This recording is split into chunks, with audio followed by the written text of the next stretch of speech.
Alright, meron tayong Exil full system exhaust para sa ating Honda CB650RE clutch 2024 model. So, pwede din to sa CBR. Nabili ko to for around 33,000 pesos. Okay, unboxing. First is yung canister.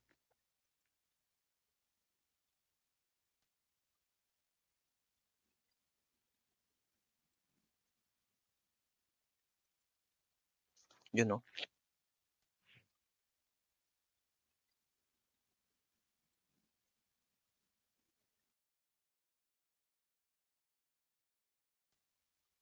Ayan, may something na sa print ng Exil. Medyo natagalan kasi sa akin to bago ko ma-open.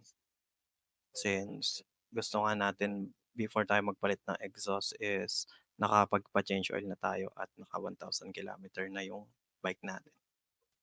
Ito naman yung link bike.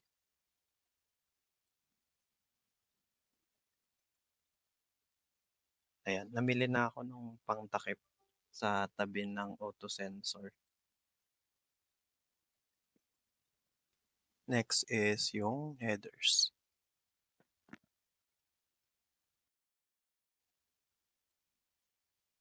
Ganda, malinis tignan.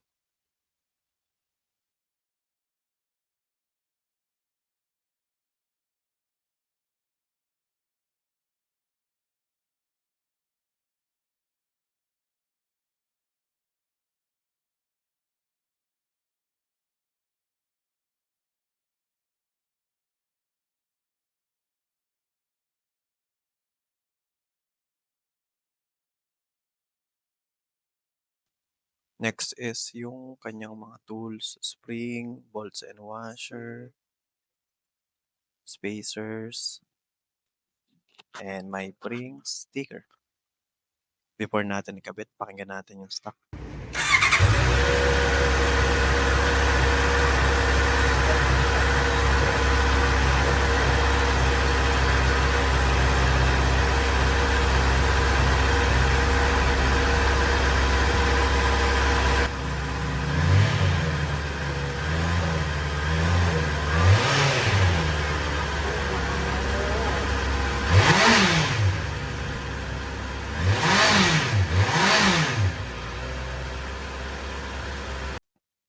So, before pala namin tinanggal yung mga bolt sa header, tinanggal muna namin yung kumakapit sa radiator. Hindi kasi kasya.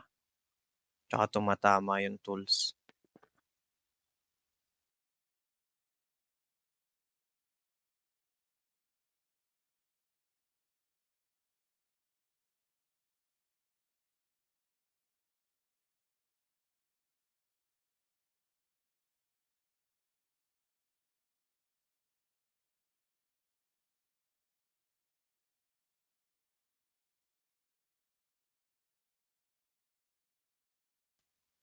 Next is niluwagan ko yung auto sensor.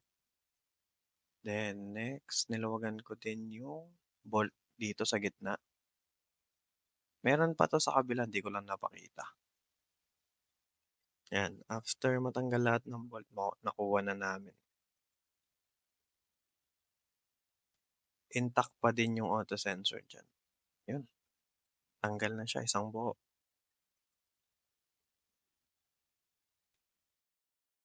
Siguro around 5 to 10 kilos din to.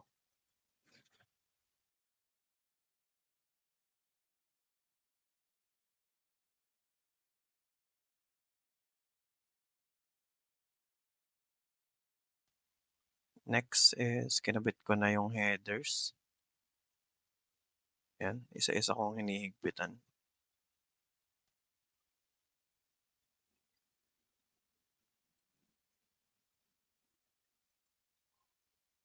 Then yung link pipe.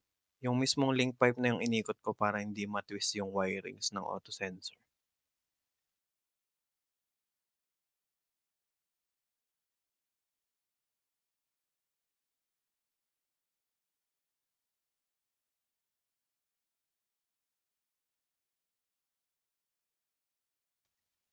Next is tinanggal ko tong metal plate sa ilalim since hindi mapapasok yung link pipe.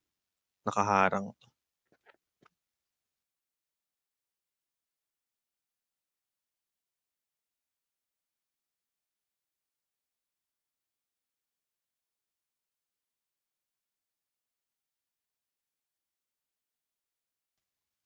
After matanggal ng metal plate, goods na ipasok yung link pipe.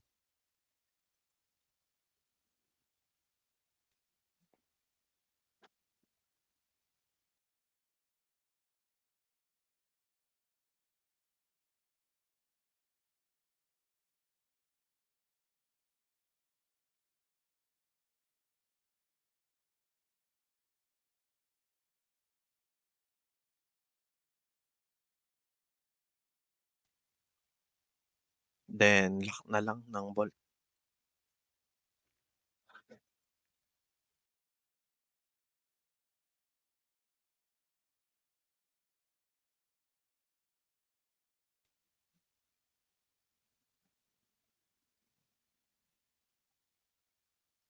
'Yan, hinigpitan ko na din yung lock para sa headers and link pipe.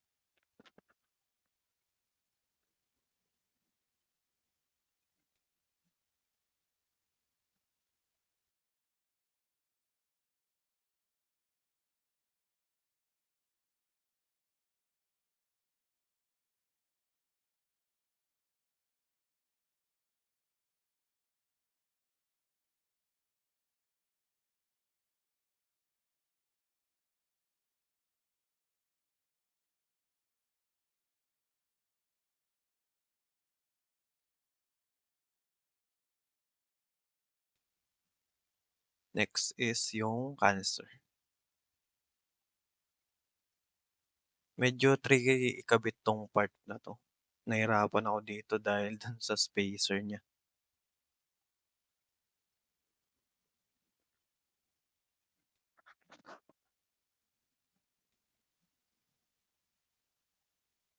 Ayun, after ilang minuto nakuha ko din.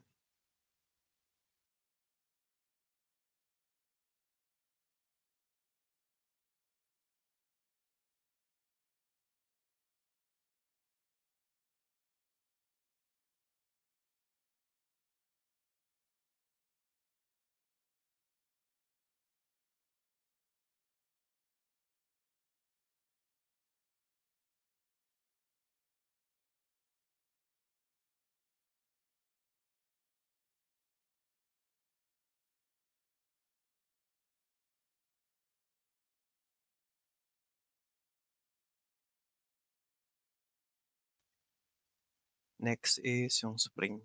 Nahirapan ako dito dahil sobrang tigas ng spring.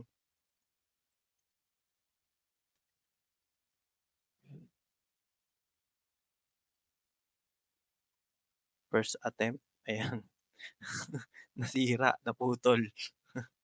Ayan, after ilang try nakuha din namin. Okey, sound check na natin malaman kung anong tunog nito.